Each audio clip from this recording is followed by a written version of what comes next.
Catherine de Médicis demande à Ronsard... Bonjour tout le monde, nous sommes Acte Paris et nous sommes venus vous donner un cours de prévention sur le sida parce que l'État français est incapable de nous informer. Qui vous a donné l'autorisation? Il faut savoir que la capote, c'est la seule manière de se protéger pour la fellation.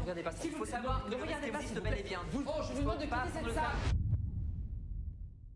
Nous vivons le sida comme une guerre invisible aux yeux des autres. Pourtant nos amis meurent, et nous ne voulons pas mourir. Nous nous battons contre ceux pour qui l'épidémie est une aubaine car elle tue depuis plus de 10 ans dans l'indifférence générale. Alors, en août 2017, j'ai commencé à travailler en tant que médiatrice culturelle dans un cinéma à Marseille qui s'appelle le Cinéma Les Variétés. Et je commence du coup en plein mois d'été et quelques mois auparavant justement, le film 120 battements par minute de Robin Campillo gagne le Grand Prix, il me semble, au Festival de Cannes. Et donc il est prévu qu'il sorte en septembre, je crois. Enfin, je sais plus quel mois, mais bref, on nous propose de faire l'avant-première. Enfin, les distributeurs nous proposent de faire l'avant-première de ce film. On est aussi contacté par pas mal d'associations LGBT qui ont envie de faire une soirée autour de ce film-là. Et moi, ça fait 2 semaines que je suis aux Variétés. Et en fait, un peu de but en blanc, on me propose d'organiser l'événement, quoi. Donc, je trouve ça super cool. Donc, du coup, j'y vais à fond, quoi. On contacte des associations. Du coup, on arrive à organiser la venue de plusieurs associations. On commence à communiquer sur l'événement, tout ça. Et cette séance, elle est particulièrement marquante pour moi parce que, à la fois, c'est une séance qui finalement n'a failli ne pas avoir lieu. Et finalement, pour moi, c'est une séance qui aura eu lieu 2 fois. En gros, on tarde à recevoir la copie du film. Il y a des petits soucis, entre les salles de cinéma qui se la passent, quoi. Et finalement, on arrive à l'obtenir la veille de la projection. Elle doit arriver le soir vers 18h, et du coup, c'est déjà hyper limite, quoi. Et on essaye de l'ingester, une première fois, une deuxième fois, une troisième fois, c'est-à-dire qu'on essaye de la mettre dans les serveurs du projecteur. Et en fait, on se rend compte que ça ne marche pas, quoi. Et la projection a lieu le lendemain. Moi, j'ai pas vu le film avant ça. Il faut que je puisse le voir. Et du coup, c'est un petit peu la panique. Donc, le cinéma est à Marseille. À 1h, il y a le cinéma Actes Sud, enfin le cinéma Le Méjean à Arles. Du coup, on arrive à contacter le cinéma qui nous dit ok, en gros, nous, on veut bien vous attendre. Enfin, il est tard, on met quand même 1 heure pour aller à Arles. On veut bien vous attendre pour vous donner notre copie du film, parce qu'ils avaient la copie du film. Mais voilà, dépêchez-vous, quoi. Donc, je me retrouve à partir... ça a été toute une aventure, mais je me retrouve à partir, je crois, à 21h sur Arles en voiture. Voilà. Pour un trajet plus ou moins rocambolesque aussi. J'arrive avant que le projectionniste s'en aille, je récupère la copie du film, je rentre sur Marseille, on arrive à ingester le DCP, on attend que le DCP soit ingesté, et puis entre minuit et 1h du matin, c'est bon, le film est là, ça marche. La projection a lieu le lendemain soir. Moi, il faut que j'ai vu le film avant de le présenter, avant de pouvoir en parler. Donc je rentre me coucher et je reviens le lendemain matin à 8h pour me faire une projection privée, pour avoir le temps de regarder le film avant que les séances du matin commencent, quoi. Donc j'arrive assez fatiguée au cinéma, un peu stressée parce qu'il y a l'avant-première le soir, que moi je viens d'arriver dans ce cinéma, tout ça.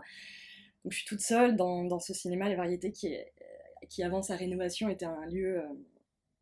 qui est toujours un lieu immense, mais qui était un lieu très étrange, où on se sent beaucoup intimidé quand on est seul dans cet endroit-là, quoi. Donc j'arrive, je me lance la projection du film, et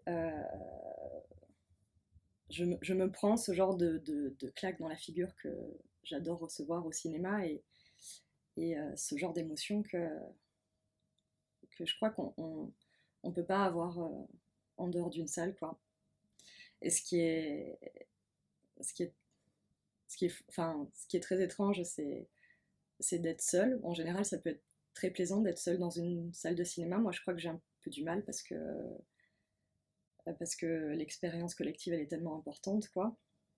Enfin bref, je suis fatiguée, je regarde ce film, et à chaque à chaque avancée, à chaque fois que le film se déroule sous mes yeux, j'ai cette espèce de poids de ce qui m'est projeté dans la gueule qui fait que je m'enfonce sur le siège et on arrive vers la fin du film que je trouve tellement brillante, tellement juste, tellement forte, quoi, qu'au bout d'un moment, avec la fatigue, avec l'émotion, le fait d'être seule et de ne pas avoir tous ces spectateurs qui viennent soutenir en fait une émotion qui est partagée, quoi, je commence à me sentir vraiment très très mal, quoi.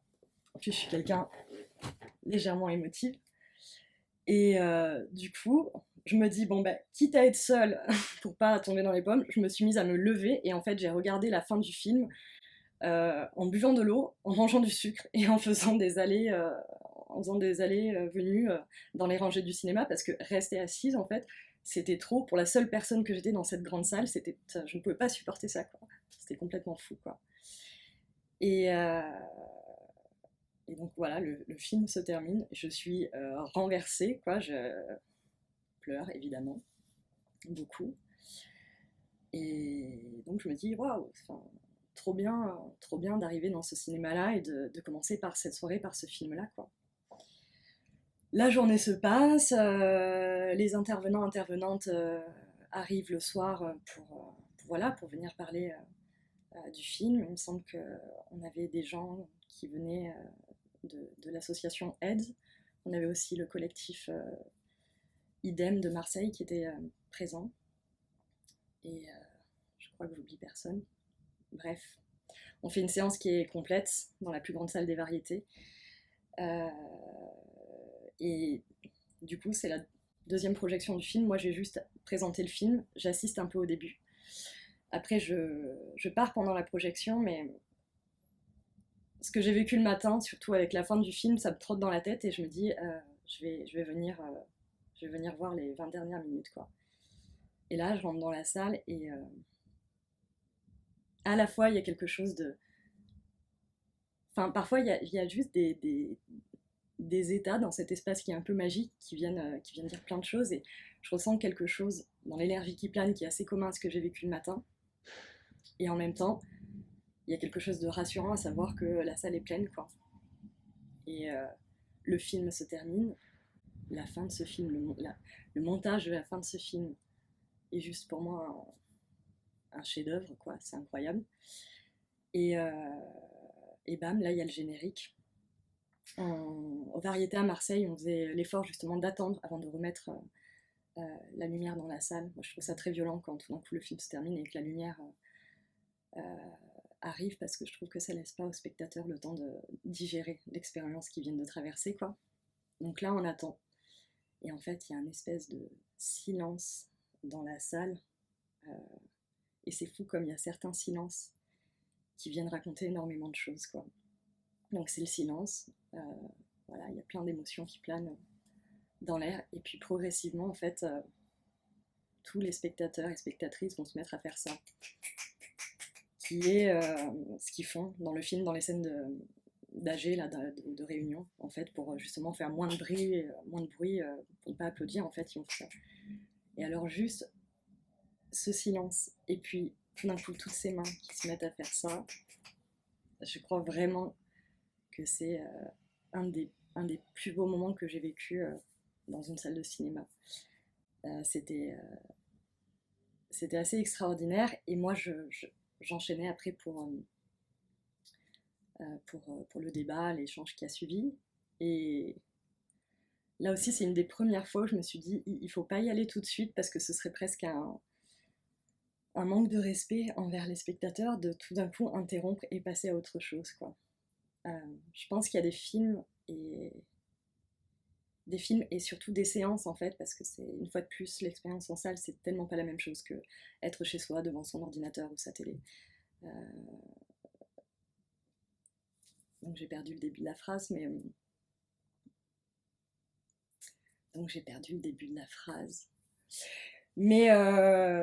ouais, il y a des expériences en salle en fait qui effectivement permettent de faire